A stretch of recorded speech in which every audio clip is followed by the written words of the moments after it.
Hello, welcome my soul tribe to the astrology update for the full strawberry moon in Capricorn.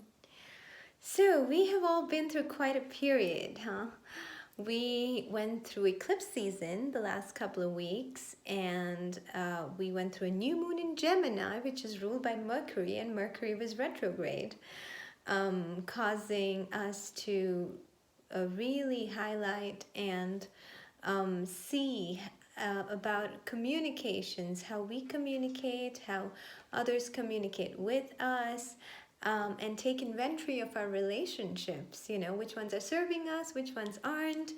And after that, we entered into the Saturn Uranus square period. Now, this is quite the tough one. Saturn is our structure, everything that we have known, everything, all the structures that we are familiar with, and then Uranus suddenly comes and breaks through those structures, because Uranus always brings sudden changes. They almost feel like they're external and not inside us. So Uranus comes and breaks these long standing structures, creating breakdowns, and but this is what we're looking at. We moved into the age of Aquarius during the solstice and the equinox, and we're heading into a completely new era. So we're bound to have changes coming in, right? And Saturn really wants to hold on to the changes. Like, we all have structures. There are structures in our workplaces, there are structures in our private lives. We have certain habits that we go off day after day. We have schedules. And we also have internal conditioning from childhood, which also creates structures.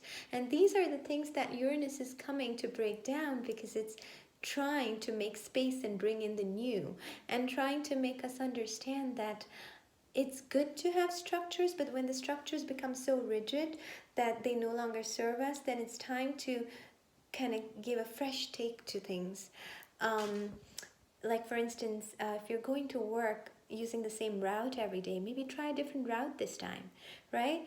And little things like that, which we take for granted, it tells us to look at our structures in our lives and see how we can revisit them.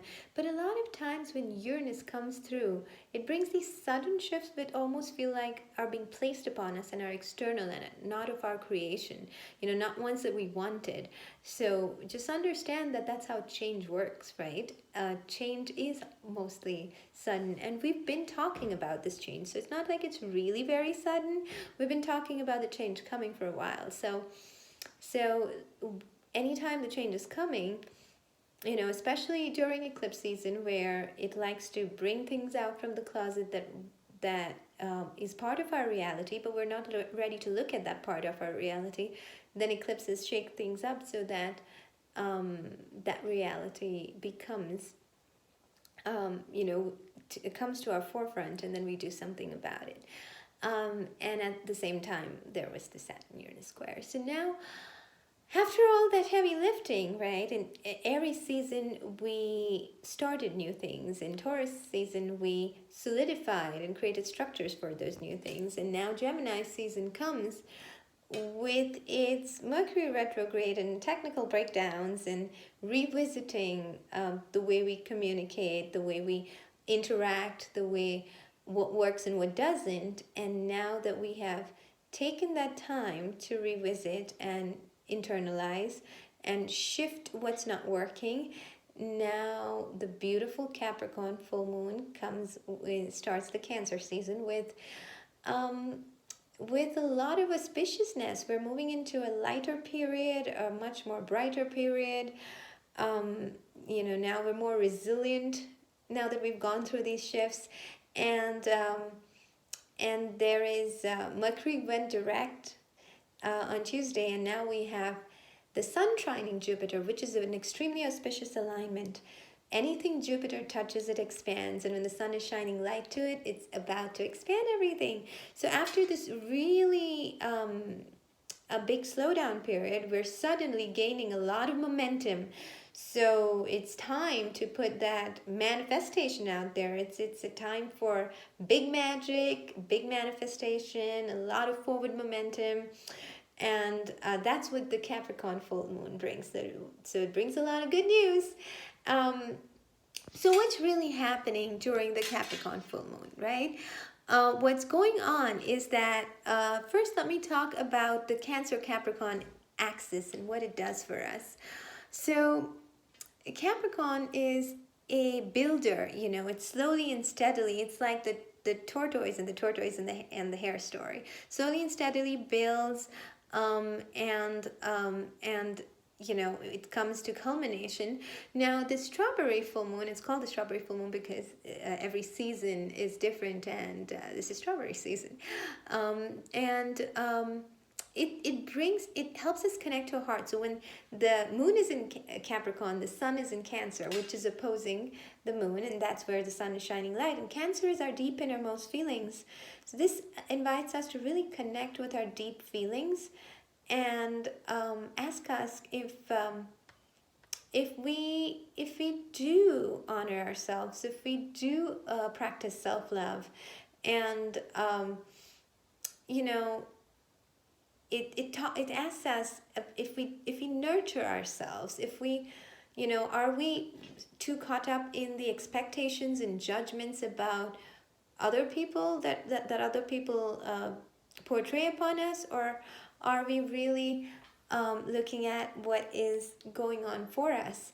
And you know, so we're looking at this balance between our personal life and our professional obligations, between like self and family, any or self and significant other, and we're basically trying to take responsibility for our own emotional well-being, and understand that, you know, while we need to give our emotions the space to release, but we still need to do that without allowing our feelings to blindly lead us, and and understand that only we are responsible for our own joy and happiness, and not put that responsibility on anyone else, right? And so that's what Cancer tells us, to really look deep into our feelings and to express them, but in a way that is responsible, and not just kind of put that on others, right?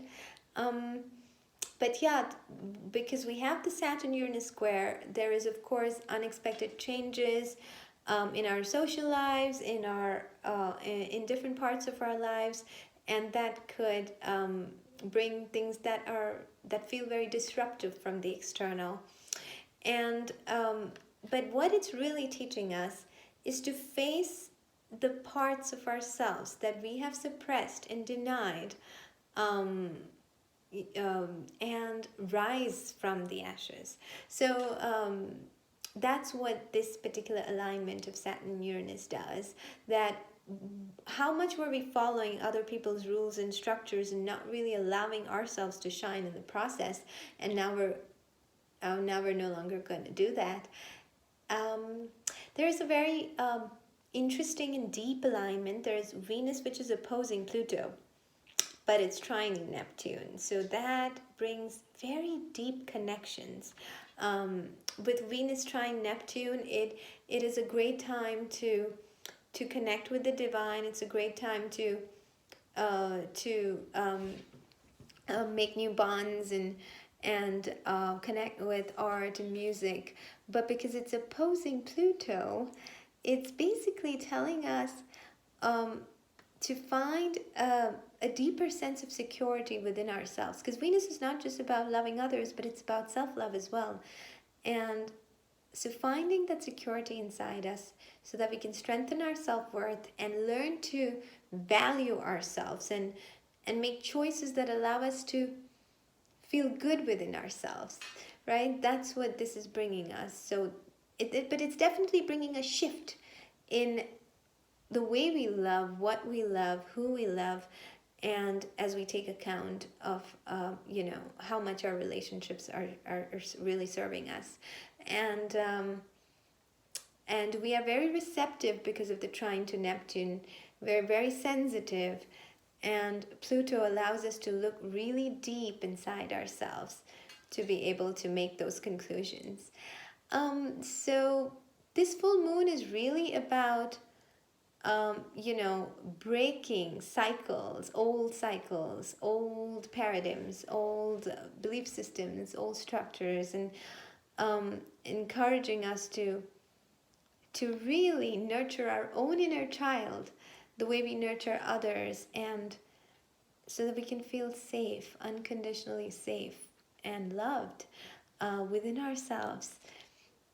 And also, there is a Saturn retrograde which is sextiling Chiron. So Chiron is the asteroid which is the wounded healer, which always brings a lot of healing, but not without us really looking at our wounds in the face, um, and it creates a very powerful opportunity for us to overcome our fears of authority, because Saturn is that authority, and Chiron is helping us overcome any fears of external authority, external structure, so that we can stand. And it also helps us overcome fears of our own personal power, right? And as such, we heal and we connect with our inner child. It's a very beautiful time to connect with your inner child. And you're welcome to reach out if you need assistance with that. I do inner child healings. And I just invite you to really fully accept the magic and the power of this full moon. And we just did a full moon ceremony where we brought in the energies of Mother Aset or Isis to amplify our manifestation. We go in ceremony every month so that we can sit together in community and share our thoughts, and do rituals as a collective, which creates such a powerful conduit.